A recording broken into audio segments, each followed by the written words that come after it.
Vasara yra apie atostogas, draugus, gerą orą ir ūpą, apie nerūpestingumą, kurio ilgiesi 9 mėnesius.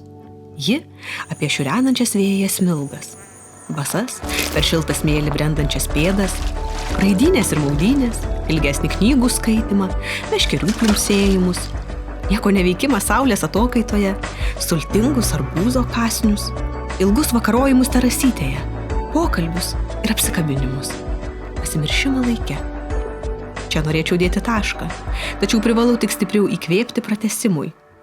Vasara yra ir apie vienodą tėkmę sruvenančius darbus, kurie kažkaip ima ir tęsiasi net tuomet, kai termometro stulpelis bando pasiekti aukštumas.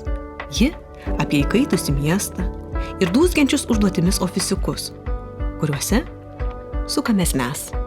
Moteris, nepriklausomai nuo sezono, oro sąlygų, temperatūrų, aukštumų, norinčios kasdien būt gražios ir pasitikinčios savimi.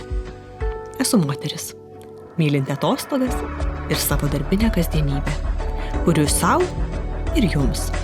Štai kodėl mūsų kiekvienų metų vasaros kolekcijose į jūsų spintas beldžiasi ne tik atostogų nerūpestingumu persmelkti drabužiai, bet ir tie, su kuriais jūs tobulai atrodysit ir jaustės įkaitusiose miesto džiunglėse. Vasara bus visokia. Padruskinta žinia, kad ir gražiausiose dienose darbai nesustoja ir patys nepasidaro. Ir cukruota jausmu, kad atostogų, įspūdžių ir nerūpestingų vakarų terasytėse bus apstu.